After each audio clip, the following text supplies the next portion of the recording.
La guerra sempre è una sconfitta. War is always a defeat. It is a destruction of human fraternity.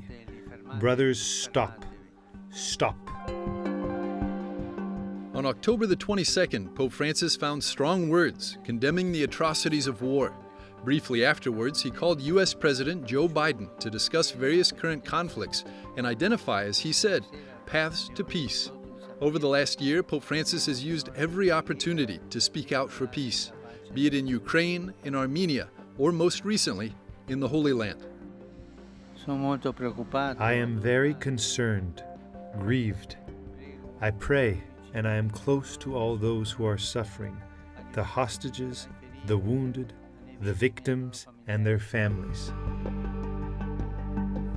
Since the beginning of the Russian invasion into Ukraine in February of 2022, the Holy Father has urged both aggressors and the invaded to work together on ending the atrocities.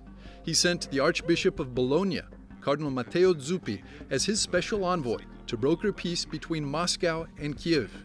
Speaking to both sides, Pope Francis earned criticism from many. Unimpressed by this, he continued to advocate for those suffering most from the bombardments and the violence, civilians, including the elderly and children. With Armenia and the Holy Land, two new violent conflicts erupted. Before Azerbaijan invaded the Armenian Nagorno-Karabakh region, Pope Francis called for dialogue between the nations. I have been following the dramatic situation of the displaced people in Nagorno-Karabakh in recent days, and I renew my call for dialogue between Azerbaijan and Armenia. A week later, horrific images went across the globe when the terror organization Hamas attacked Israel by air, sea, and land. Also on this conflict, Pope Francis immediately responded.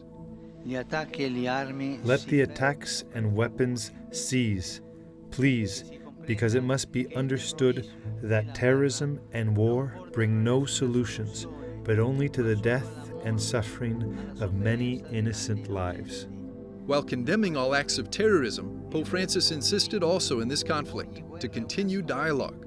The strategy of always reaching out to two parties involved in a conflict is the red thread in Pope Francis's diplomacy.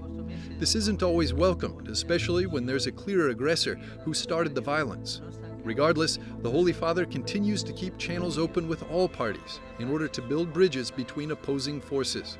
He is, after all, the Pontifex, Latin for builder of bridges.